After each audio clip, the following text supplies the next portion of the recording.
A poor little girl starts dancing with a lonely, disabled child in a wheelchair. The child's millionaire father was moved, but what the dancing girl did next left him completely stunned. What's the most selfless act you've ever witnessed? Let us know in the comments and get ready for a story that will restore your faith in humanity. The silence in Julian Vance's penthouse was a commodity he'd paid $1 billion to secure. It was a high-altitude silence, 60 stories above the thrum of Chicago, filtered through triple-paned glass and buffered by walls of polished Italian marble. His empire, Vance Industries, was a titan of global logistics, and he was its absolute monarch. Every ship, every truck, every data point moved at his command. His world was a fortress of order built on the foundations of a grief so profound he'd walled it off completely after his wife, Amelia, had been taken from him 4 years ago. All that remained of his old life, his old heart, was his daughter. Maya was 7. She had her mother's luminous eyes and a spirit that Julian feared was being crushed under the weight of a body that had betrayed her since birth. A rare neuromuscular disorder confined her to a state-of-the-art wheelchair, a chrome and carbon fiber throne from which she silently watched the world. Julian provided everything for her, the best doctors, dedicated physical therapists, a full-time nurse. He gave her everything except the one thing he no longer possessed, joy. On this unseasonably warm Saturday, a stab of guilt had propelled him to do something they rarely did. He'd taken Maya to the park. He watched from a bench, a statue in a bespoke suit, as other children shrieked with laughter on the swings. Maya was parked near the manicured lawn, her small hands resting on her wheels, her gaze fixed on the chaos of play she could never join. The sight was a dagger in Julian's chest. He was failing her. Then a flash of color broke the tableau. A little girl, no older than Maya, with tangled braids and a faded yellow dress, skipped away from the playground. She had a kind of untamed energy, a brightness that seemed out of place in the curated perfection of Lincoln Park. She stopped directly in front of Maya's wheelchair. Julian tensed, ready to intervene, to shield his daughter from pity or cruel curiosity. But the girl did neither. She just smiled. "I like your wheels," she said, her voice clear and bright. "They're shiny." Maya blinked, surprised to be addressed so directly. The little girl hummed a tune, a simple off-key melody, and began to dance. It wasn't a polished performance. It was a wild, free-spirited jig, arms flailing, feet stomping. She danced for Maya, then she danced with her, taking Maya's hands and encouraging her to move her arms to the clumsy rhythm. A sound escaped Maya's lips, not a word, but a small, breathy giggle. It was the most beautiful sound Julian had ever heard. A crack appeared in the marble wall around his heart. For a moment he felt the sun. He was so captivated by the sight of his daughter's smile that he almost missed the girl's next move. The dancing stopped. The girl reached into the pocket of her worn, oversized cardigan and pulled out a small, tarnished silver locket. It was old and clearly worthless. Julian watched, a fond smile on his face, assuming she was showing Maya her treasure. But she didn't show it to Maya. She held it out to him. "Excuse me, mister." Julian's smile faded. He stood and walked toward them, his protective instincts firing. "Yes?" The little girl opened the locket. Inside were 2 tiny, faded photographs. On one side was a young woman with a tired but hopeful smile. On the other was a man, a much younger man with sharper edges and a hunger in his eyes he hadn't felt in a decade. It was him. His blood ran cold. The park, the children, the sun, it all receded into a dull roar. He stared at his own face from a past he had buried. The little girl pointed a small, smudged finger at the photograph. Her expression was one of pure, innocent curiosity. "My mommy says this is my daddy," she said, her voice unwavering. "Do you know him?" Julian's world, once a model of perfect, predictable orbits, had been knocked off its axis. He'd dismissed the girl, whose name he learned was Lily, and her mother with a curt denial and a wad of cash that the woman, Sarah, had thrown back in his face with a look of pure contempt. He'd retreated to the sterile silence of his penthouse, but the silence was now screaming at him, that face. His face. It was from his early 20s, a lifetime ago. A time of ruthless ambition, of working 80-hour weeks to build his first company, a period fueled by cheap coffee and a single-minded drive that left little room for personal connections, let alone memories. He'd been a different man, colder, emptier. He paced the length of his living room, the city lights a galaxy of indifferent stars below. It had to be a scam, a grift. They saw a rich man with a vulnerable child and concocted an elaborate lie. It was the only logical explanation. And yet, the locket, the weary hope in Sarah's eyes, the impossible resemblance of Lily's determined chin to his own. "It's a shakedown, Julian." His sister, Eleanor, stood in the doorway of his office the next morning, her voice as sharp and polished as her tailored blazer. As COO of Vance Industries, she was his right hand, the pragmatic enforcer to his visionary strategist. "These people crawl out of the woodwork. You're a target. Ignore it. We have the Viridian merger to finalize." That's what matters. Her words were meant to be an anchor, to pull him back to the familiar world of balance sheets and acquisitions, but they felt like a dismissal of the earthquake that had just leveled his soul. "I can't ignore it, Elle. You didn't see the girl." "I don't need to," she said, her tone hardening. "Focus on what's real. The company, Maya." But was Lily not real? Was the chasm of guilt opening inside him not real? He couldn't shake the image of her dancing, of Maya's rare, precious laughter. He had to know the truth. He bypassed the corporate channels and called Marcus, his personal head of security. Marcus was a former Marine, a man of few words and absolute discretion. "Find them," Julian ordered, his voice tight. "The girl and her mother from the park. I want to know everything. Where they live, who they are, where she got that damned locket." Marcus was efficient. Within 24 hours, he had a file. Sarah and Lily lived in a cramped two-bedroom apartment in Pilsen, a world away from his Gold Coast penthouse. Sarah worked 2 jobs, a day shift as a waitress, a night shift cleaning offices. She had no criminal record, no history of scams. She was just struggling. The report was a portrait of quiet desperation and fierce maternal love. Tucked into the file was a photograph of Lily laughing on a rusted fire escape, a single potted flower next to her. She looked vibrant and alive, a weed of impossible beauty growing through a crack in the concrete. The last page of the file contained the detail that stopped Julian's heart. 8 years ago, Sarah had worked under a different name, Sarah Jenkins, at a diner near the University of Chicago's Business School, a place Julian had frequented during his relentless climb. He remembered a waitress, vague fragments of a conversation, a shared laugh over a spilled coffee. It was a brief, meaningless interaction. Or so he had thought. He had to see her. He had to look her in the eye and hear the story from her own lips. Against Eleanor's strenuous objections and Marcus's quiet concerns, Julian drove himself to Pilsen. The gleaming silver grille of his Rolls-Royce looked obscene, parked on the street of crumbling brownstones and peeling paint. He found their apartment on the 3rd floor. The door opened before he could knock, and Sarah stood there, her body forming a barricade. She was wearing her waitress uniform, exhaustion etched around her eyes. But those eyes burned with a protective fire.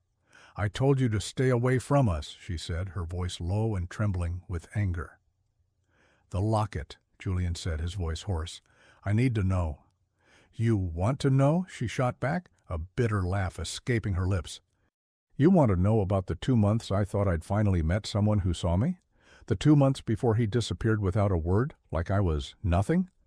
I found out I was pregnant a week later. I tried to find you. You'd vanished."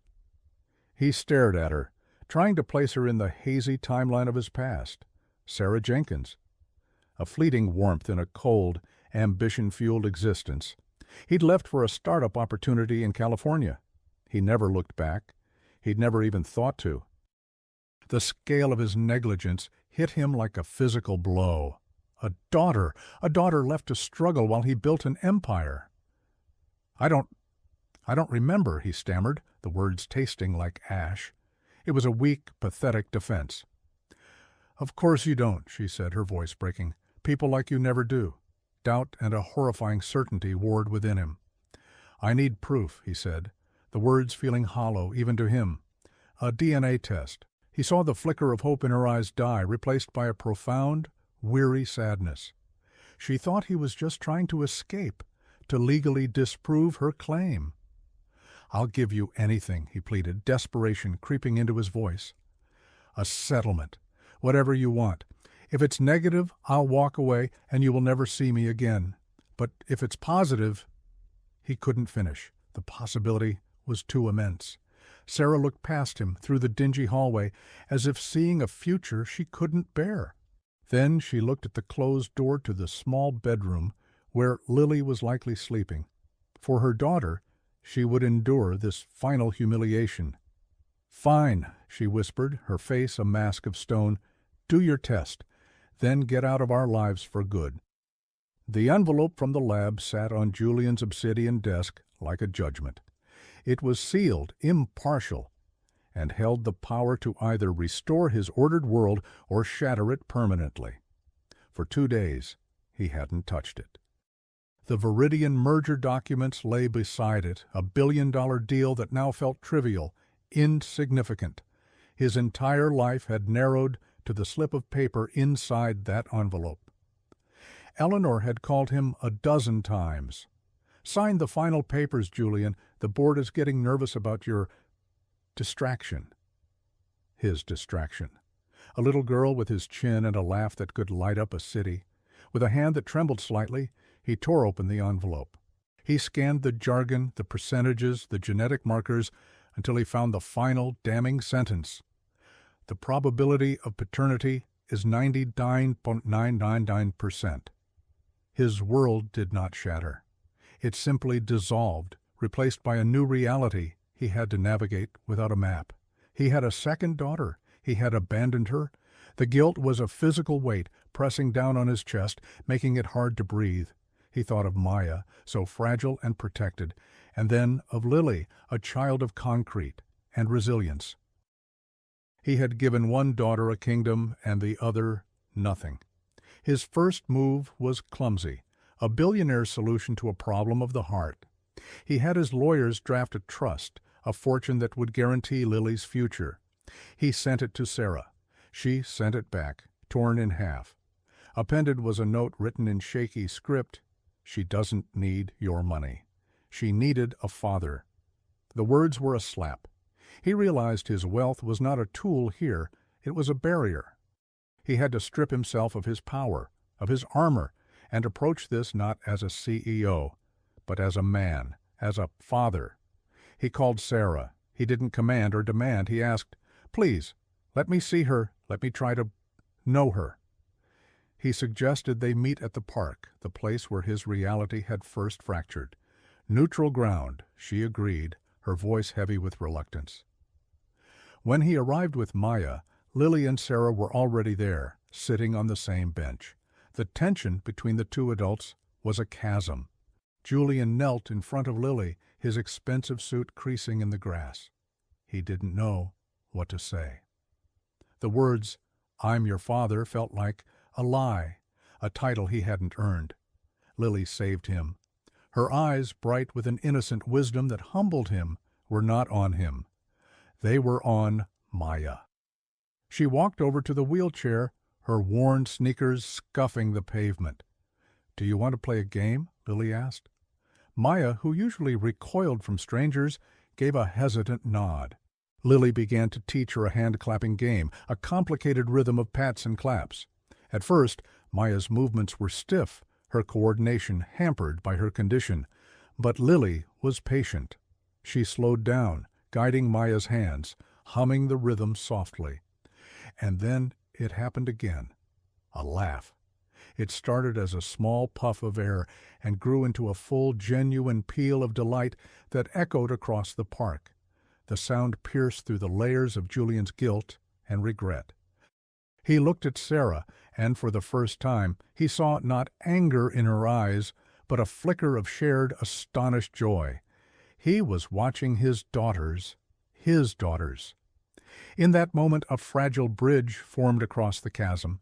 It wasn't built of money or legal documents, but of a child's simple game and a shared laugh. He didn't know where the bridge would lead, or if it would even hold their weight. But for the first time, he felt a sliver of hope. He had broken one family with his absence. But watching his two daughters connect, he wondered, with a terrifying and exhilarating flutter, if he might have a chance to build a new one.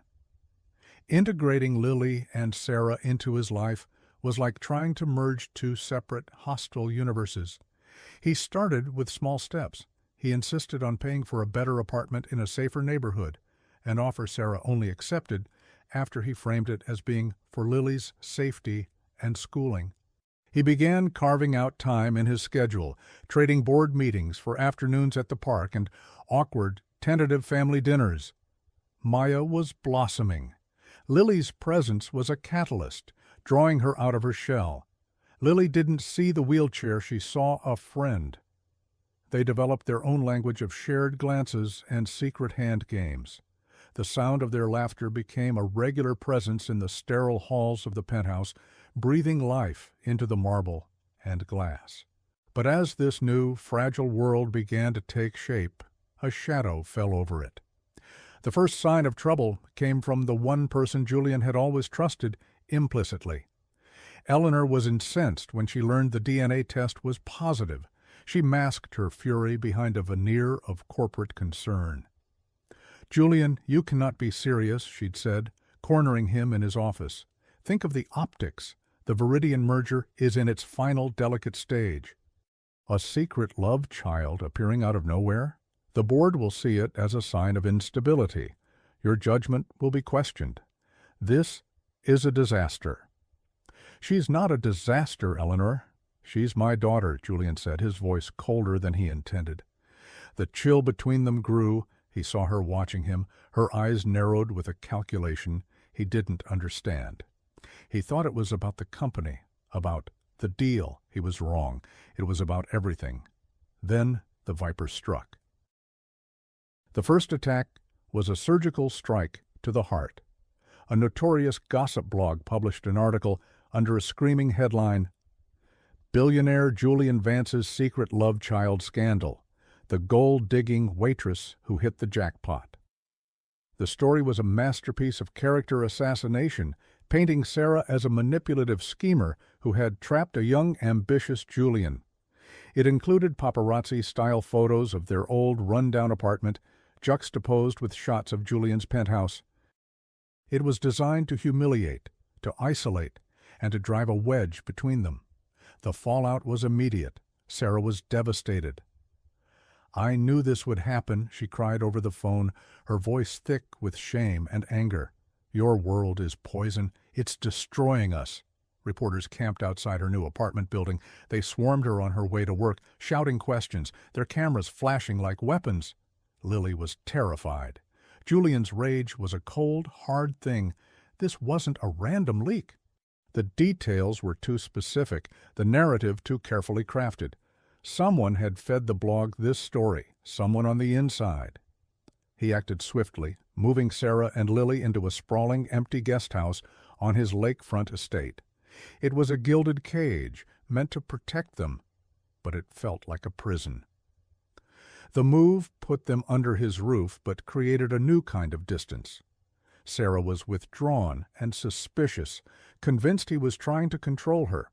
As Julian tried to manage the personal crisis, Eleanor made a public move.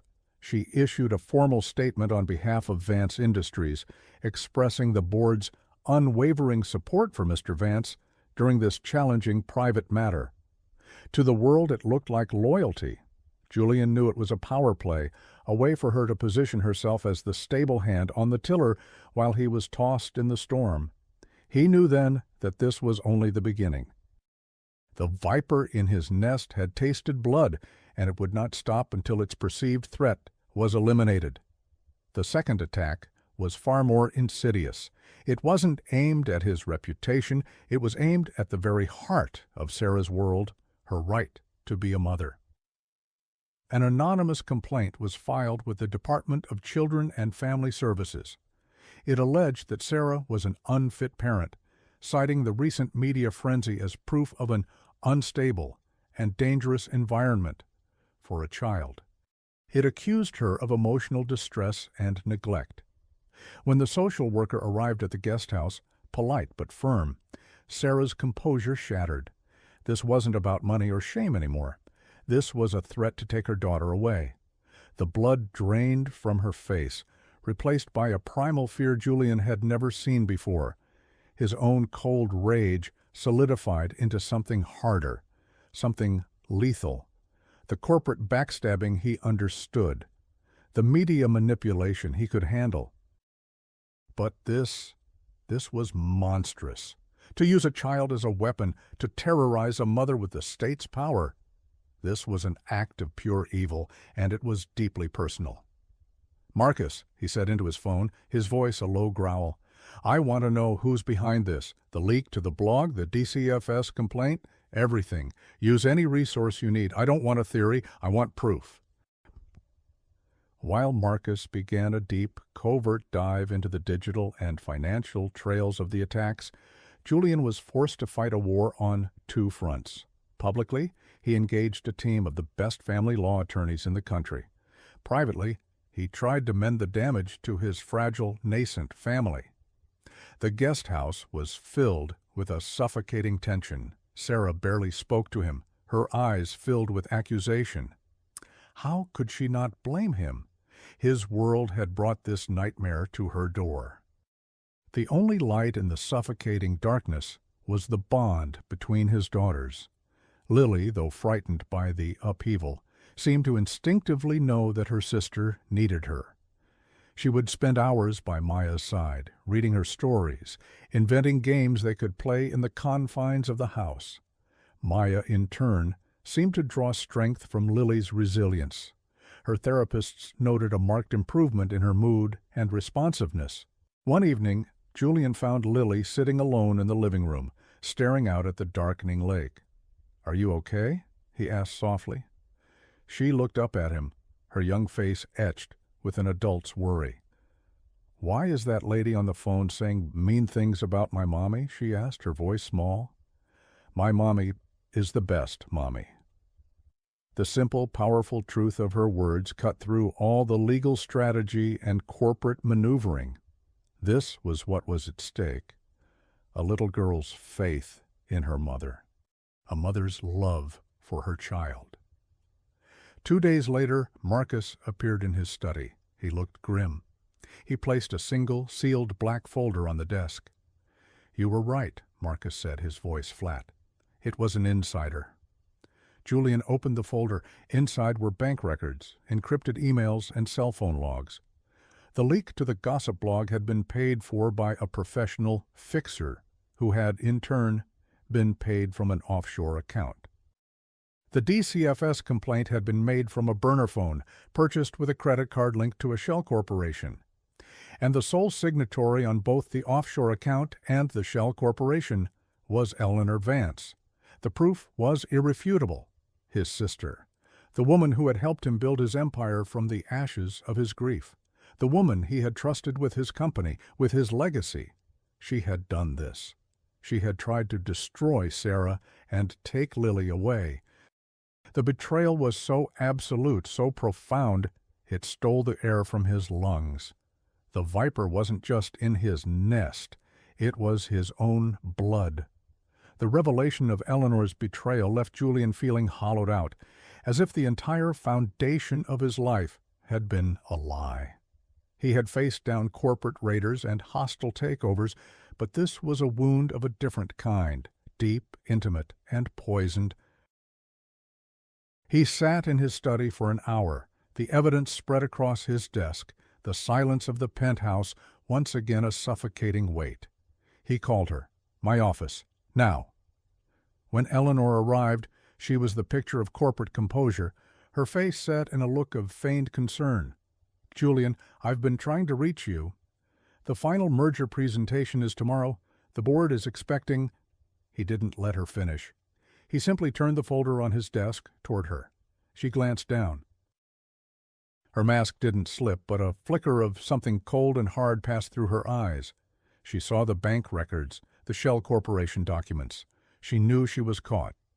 "You've been busy," she said, her voice dropping the pretense of concern, becoming as sharp and cold as ice. "Why?" The word was barely a whisper. "Why would you do this? To a child? To an innocent woman?" Eleanor laughed, a sound utterly devoid of humor. "Innocent? That woman and her brat are a virus, Julian. A threat to everything we've built. I did it to protect this family, to protect our legacy." "Our legacy," he repeated, disbelief turning to white-hot anger. "You call terrorizing a mother and child protecting a legacy?" "Don't be so naive," she sneered, her composure finally cracking. "Maya is manageable. She's contained. She will always be dependent. The inheritance, the company. It would have been secure. But this new one, this Lily, she has a full claim. And her mother will bleed you dry, filling her head with ideas, turning her against us. I saw it from the moment you told me about her. I did what had to be done to neutralize a threat. The motive, so selfish and twisted, was finally laid bare. It wasn't just about money or control of the company. In Eleanor's warped view, she was the guardian of the Vance dynasty, and Sarah and Lily were invaders at the gate. She leaned forward, her voice a conspiratorial hiss. "It's not too late. We can still contain this. I'll make another payment. They'll disappear. You can go back to your life." Julian stared at her, at the stranger wearing his sister's face. He finally understood. She didn't see people. She saw assets and liabilities. As if on cue, his phone buzzed. It was a calendar alert. 3 p.m. Final board vote. Viridian merger. At the same time, another message flashed from his lawyer. 2:45 p.m. Custody hearing. Vance Jenkins. Eleanor saw him look at the phone. She knew exactly what she had done. She had engineered a final, impossible choice, a moral gauntlet. "The board is meeting in an hour," she said, her voice now calm, commanding. "They're on edge because of this mess. If you are not in that room to personally close the deal, it's dead. A billion-dollar acquisition, Julian. The pinnacle of your career, your legacy." She paused, letting the weight of the word sink in. "Or you can go to that ridiculous hearing and play savior. The empire you built, or the family that's trying to tear it down. Make your choice."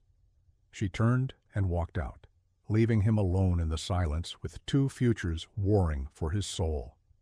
The choice was a physical weight, a pressure in Julian's chest.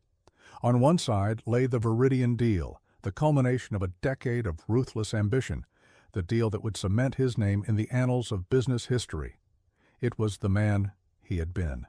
On the other side was a sterile family courtroom, a frightened woman, and two little girls, one of whom was just learning to trust him. It was the man he hoped he could become. He stood before the floor-to-ceiling window of his office. A storm was rolling in off Lake Michigan, the sky turning a bruised purple-gray. It mirrored the tempest inside him. He saw his reflection in the glass, a man in a perfectly tailored suit, a king in a glass castle. But he felt like an imposter. He walked to his desk and picked up a framed photo of Amelia and a baby Maya. Amelia's smile had always been his true north. What would she have told him to do? The answer was immediate and shameful in its simplicity. He had been so lost in his grief and his work, he'd forgotten the man she had loved. He made the call. "Cancel the car to the office," he told his assistant. "Send it to the courthouse, now." He strode out of his office, leaving the billion-dollar merger documents on his desk. He didn't look back. He arrived at the courthouse just as the social worker was presenting her case, using the salacious blog posts as evidence of an unstable home. Sarah sat alone at a table, looking small and defeated, her lawyer fighting a losing battle. Julian walked through the doors. The room fell silent. He ignored the gasps and the frantic whispers. He walked directly to the table and stood behind Sarah, placing a hand on her shoulder. She looked up, her eyes wide with shock. When the judge asked him to identify himself, he spoke, his voice clear and strong, resonating with a certainty he hadn't felt in years. "My name is Julian Vance. Lily is my daughter, and any instability in her life has been caused by my world, not by her mother." He addressed the court, not as a CEO, but as a father. He didn't offer excuses. He offered a confession. He spoke of his negligence, of the toxic environment his fame and wealth had created. Then he made a promise. He presented the court with documents establishing a trust, not for a payoff, but for Lily's education and care. He provided deeds for a new home purchased in Sarah's name, far from the city and the press. He showed them school enrollments and medical plans. Most importantly, he looked at Sarah and said, with the entire room as his witness, "Sarah is the finest mother I have ever known. Her only fault was meeting a man who was too broken to see the gift he was being given. That ends today. I am here to be the father Lily deserves and to support the incredible mother she already has." The case was dismissed before it even began. That night, Julian called an emergency meeting of the board of Vance Industries. The Viridian deal was officially dead. His absence had killed it. The directors were furious, but they weren't prepared for what came next. He didn't offer apologies. He presented them with the black folder. He laid out Eleanor's betrayal in cold, hard facts: corporate espionage, embezzlement from a shell company to fund personal attacks, and actions that constituted a grave reputational risk to the company. He made a motion for her immediate and permanent removal from the board and termination from the company. It passed unanimously. The final confrontation happened in the empty boardroom. Eleanor stared at him, her face a mask of disbelief and hatred. "You chose them over me," she hissed. "Over this company, over everything." "You were never a choice," Julian said, his voice devoid of heat, filled only with a deep, weary finality. "You made yourself an enemy to my family, and I will always protect my family." He turned to the head of security. "Escort Miss Vance from the building. She is no longer welcome here." As he walked away, leaving his sister and a part of his past behind forever, the storm outside finally broke. The rain that lashed against the windows felt like a cleansing. 6 months later, the world was a different color. The relentless gray of Julian's old life had been replaced by the vibrant greens and blues of a new one. The scene was not a boardroom, but a sprawling backyard that sloped down to the placid waters of Eye Lake. The sun was warm, the air filled with the scent of cut grass and the sound of children's laughter. Vance Industries had taken a significant financial hit from the failed merger, but under Julian's refocused leadership, it had stabilized. He no longer measured his life in stock points, but in moments like this. He was pushing Maya on a specially designed swing, his suit and tie replaced by a simple polo shirt and jeans. She was soaring, her face alight with pure joy, her laughter ringing through the air. Nearby, Lily was orchestrating a complex funeral for a fallen June bug, her brow furrowed with the solemnity of the occasion. Sarah sat on the porch steps, a cup of coffee in her hands, watching them. The fear and suspicion in her eyes had been replaced by a soft, cautious warmth. They were not in love, not yet. They were something more complicated and perhaps more profound. They were partners, navigating the slow, careful process of building a family from the broken pieces of the past. "Daddy, watch!" Lily shouted, abandoning her post as funeral director. She cartwheeled across the lawn, her tangled braids flying, and collapsed in a heap of giggles. Julian smiled. The word Daddy still sounded foreign and miraculous to him. He looked from Lily's wild, resilient energy to Maya's quiet, blossoming happiness. He had lost $1 billion deal and a sister, but he had gained a world. He had gained two halves of his heart he never knew were missing. He walked over to Sarah and sat beside her on the steps. Their hands brushed, a simple, unassuming touch that held the promise of a shared future. Together they watched their daughters. Lily ran to Maya's swing, grabbing her sister's hand as she swept by. The two girls, from two different worlds, were now inseparable. The center of a new kingdom built not on wealth or power, but on the simple, unshakable foundation of family. The silence here was different from the silence in his penthouse. It wasn't empty, it was full.